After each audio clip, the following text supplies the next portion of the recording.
1. First, you have some time to look at questions 1 to 5.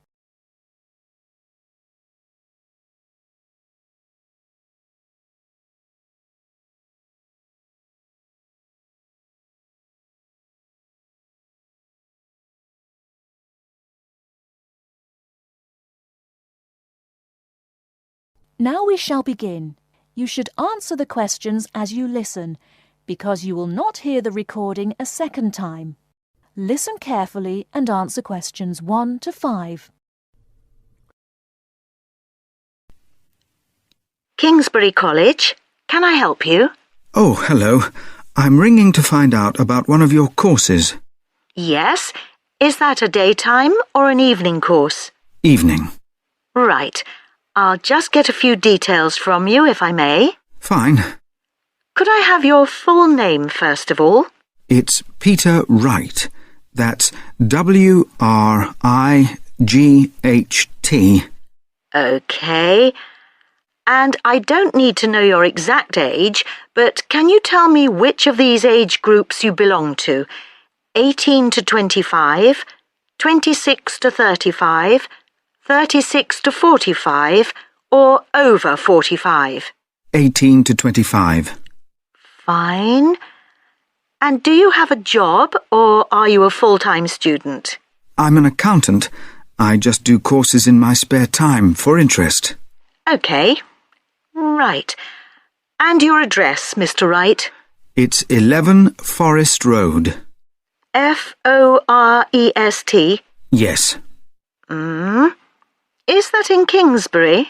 Yes, it is. I'm just down the road here. And do you have a phone number?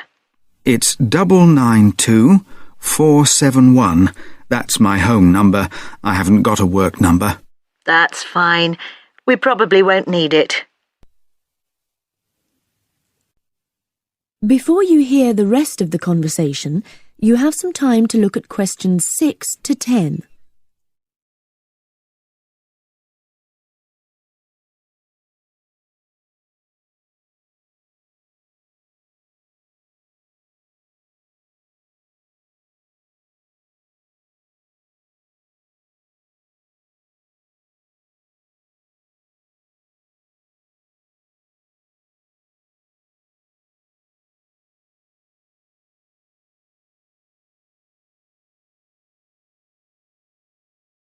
Now listen and answer questions 6 to 10. Now, you want to register for a course. Yes, cookery. Do you happen to know the exact title of the course? We've got Thai cookery on Wednesdays, or Mexican cookery on Fridays, or... Mexican. I'd like to do both, but I'm busy on Wednesdays. OK. Well, you can always do the other one next term, I suppose. Now, do you know when it begins? Is it the 26th of March? That's right. And it's £45 in total. That's including the ingredients. How would you like to pay? Card? Cash? Can I send a cheque? You can, yes, as long as it arrives at least 1 week before the start of the course. OK. And I'll just give you a reference number, if you could make a note of it and write it on the back. Yes? It's CZ943. Yes, got that. Good. Well, there's just one last question. Do you have any special requirements that I should make a note of? Yes, there is one thing. I use a wheelchair. Right, so you need to have access for that. OK. Don't worry, your room is on the ground floor, and I'll make sure there are no steps involved. We can always put a ramp in. Thanks. So, we look forward to seeing you on the 26th of March.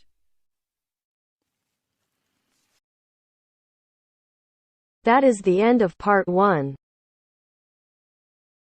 You now have half a minute to check your answers.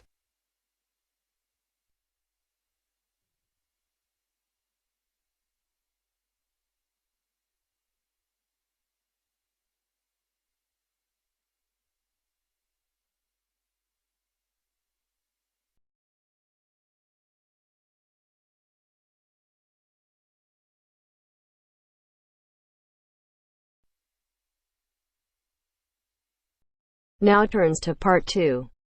Part 2. You will hear a trainer giving a talk to people who want to learn outdoor survival skills. First, you have some time to look at questions 11 to 16.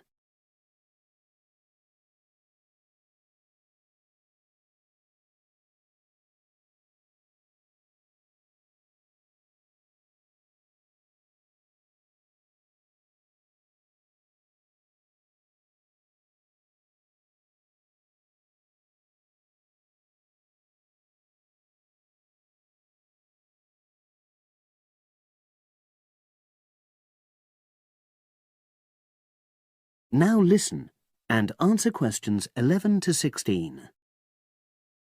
Good morning, everyone, and welcome to our outdoor survival program. As you know, this week you'll be learning some of the basic information and skills you need to look after yourself independently in the outdoors. These first 2 days will be based here in the classroom, and then we'll be taking a camping trip to put into practice some of the things you've learned. I'm going to start off with the topic of food.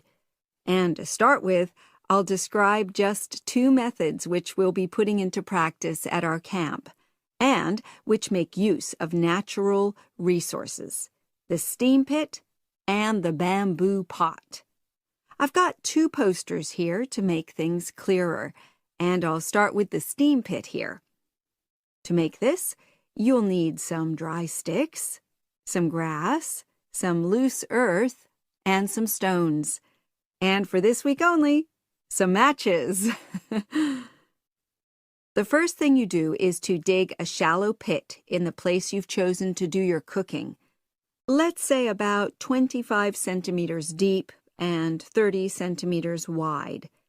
Your sticks have to be a bit wider than the pit because you have to put a line of them along the top from one end of the pit to the other. Before setting light to these, you take some large stones and arrange them on top. Then you start the fire and wait till the wooden platform burns through and the stones fall into the pit. At this point, brush away any pieces of hot ash from the stones. You can use a handful of grass and then take another stick and push it down into the center of the pit, between the stones. After that, you cover the whole pit with a thick layer of grass. And then you can put your food on it, wrapped in more pieces of grass, like parcels. Finally, cover the whole thing with earth. You have to pat it firmly to seal the pit. Then all you have to do is take the stick out and pour a bit of water into the opening that it leaves. It should take about 4 hours for your food to cook, as it cooks slowly in the steam that's created inside the pit. Now you have some time to look at questions 17 to 20.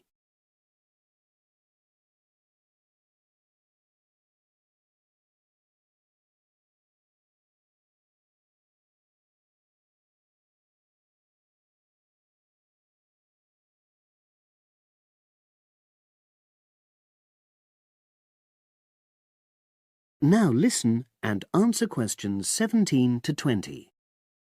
So, simple but effective. The other method you're going to practice this week is the bamboo oven. Now, the steam pit is ideal in certain conditions because the heat is below ground level. For example, if there's a strong wind and you're afraid a fire might spread. But when it's safe to have an open fire, you can use the bamboo oven method.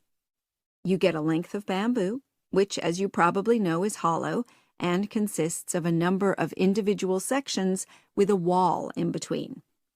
You use a sharp stick to make a hole in each of the dividing walls apart from the end one. Then you lean the bamboo over a fire, with the top propped up by a forked stick and the bottom sitting on the ground.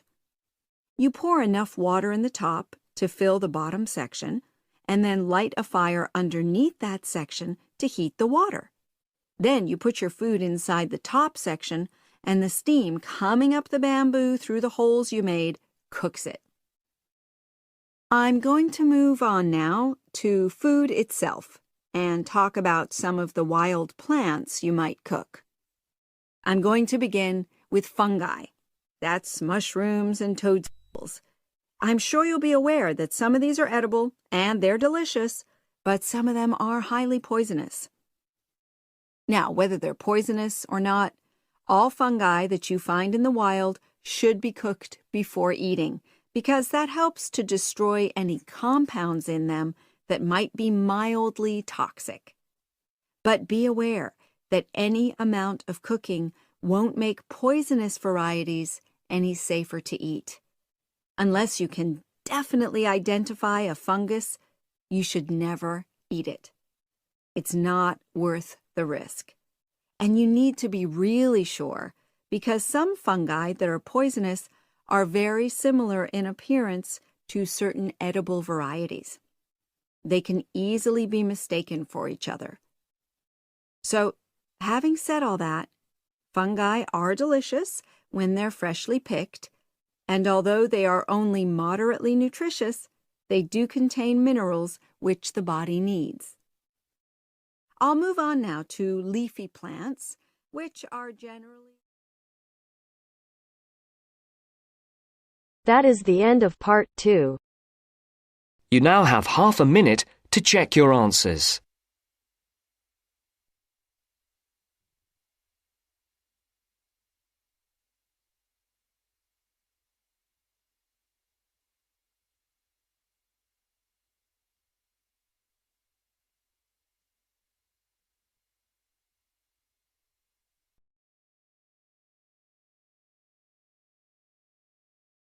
Now turns to part 3.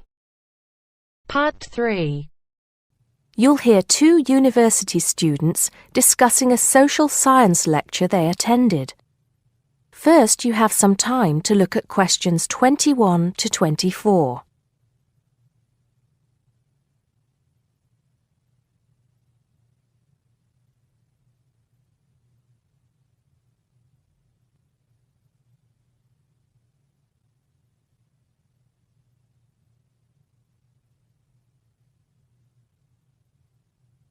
Now listen carefully and answer questions 21 to 24. Did you go to the first social science lecture yesterday? Yeah. Didn't you see me there? No. I was trying so hard to understand the lecturer. What didn't you understand? A lot of it, really. For example, he said we needed to study history as part of the course, but I didn't get why. You probably missed it. He said early on that we need to learn from our past mistakes. Right. But he also said we need to put ourselves in the place of our ancestors. Why is that? I think the point is that it's not enough to know how they lived and what they did. We need to know what they thought. I see. And I've written transferable skills in my notes next, but I have no idea what that means. If you study social science, you learn skills that you can use in a job. Oh, right.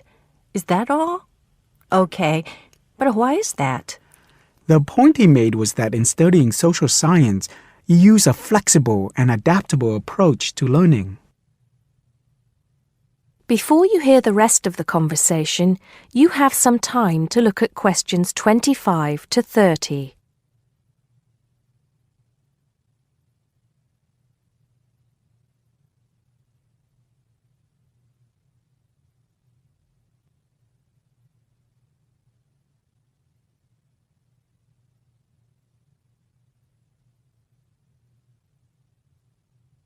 Now listen and answer questions 25 to 30. He also kept mentioning all the other subjects we will need to study as part of the course.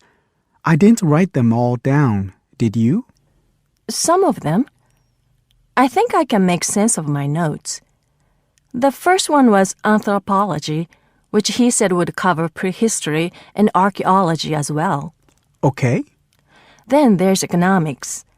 I wrote down that this was not meant to mean that we will spend all our time looking at economic theory, but more that we need to see how humans behave. That's good. I don't think I could handle economic theory. He said something about education too, didn't he? Yeah. He said we'll be looking at how cultural information is handed down from one generation to the next through teaching children.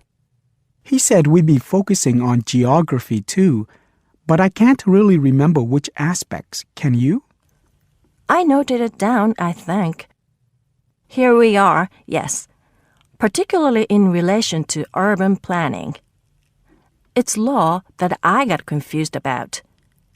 I didn't understand why he linked that to economics. I think he meant that laws affect the way wealth is distributed. That makes sense. Now, what are the science wars? Okay, I did get that. The science wars are about how social science collects information. In sociology and social work, and in social science generally, they can only study patterns of behavior and observe. If you compare that to the way scientists work in physics or chemistry, it's very different because they use specific experiments that can be tested and which give concrete answers. Social studies is often accused of being unscientific. That's all. Okay. But it still looks like a good course, doesn't it?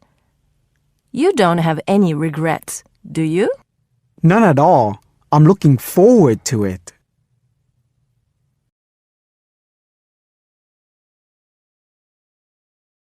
That is the end of part 3. You now have half a minute to check your answers.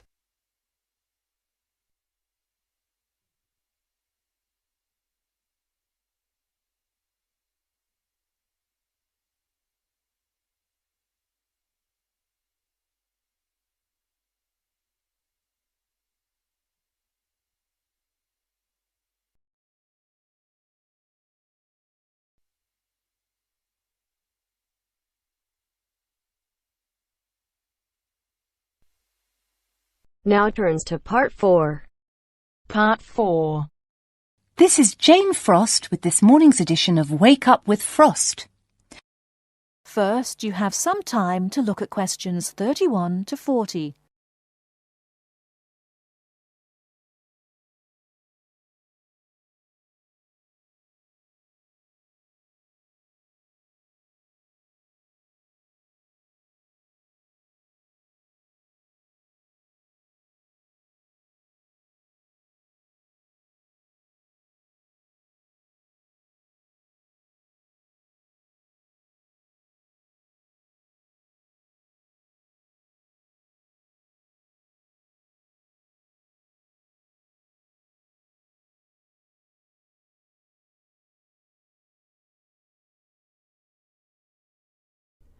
Now listen carefully and answer questions 31 to 40. Good morning. This is Jane Frost with this morning's edition of Wake Up with Frost. As you all know, for the last week we've been running a survey trying to find out what you, the listeners, think is the greatest invention of the last 200 years. The response has been amazing, double the amount we had last year, so thanks to all of you for taking part. We've had about 2,000 responses online and about the same on our phone lines. The lines are now closed, and this morning I can announce what the results were. So, here it is. You, the listeners, have chosen as the greatest technological invention of the past 200 years, and let me not forget to mention that 65% of you voted for this, it's the bicycle. Yes, the bicycle, first invented in 1818, and, would you believe it, the first bicycle was made of wood. The second bicycle had iron wheels. I cannot imagine what that must have been like to ride. It would have kept you fit at any rate. But for me, the best thing about the bicycle was what it did for women's rights. Yes, in the 1890s, it was the bicycle that meant women could change their clothing, start wearing trousers or pantaloons as they were known. Before then, women's clothes had been really uncomfortable. and I'd imagine quite difficult to breathe in. So, thanks to the ordinary bicycle, it was not only the man who wore the trousers in a home. Instead, women could now feel far more equal to their male contemporaries. And I'm sure you'll agree, the bicycle is a great way to get regular exercise, and of course, it's much better for the environment. And today, over 1 billion people all over the world ride bicycles, and for some, it's their only means of getting around from A to B. So, to all you bicycle riders out there, keep up the good work. Coming in a close second with 42% is the computer. I found out something interesting about the computer, which is that really, this word first meant someone who did mathematical calculations. Of course, today, with the development of the personal computer, computers are being used for everything from home use to business and even digital photography. I don't know about you, but I can't imagine life without a computer now. I guess closely related to the computer is the internet, and this got 12% of your votes. Maybe, like myself, many of you might think of the internet as being the World Wide Web, but actually the web is only one part of the internet. The internet began as part of the United States military network, but it later began to be used by businesses and academic institutions. Of course, today, the internet has so many uses. We use it for shopping online and entertainment, as well as to find information and send emails. But sadly, there is a darker side to the internet, and some of you have sent me emails about this.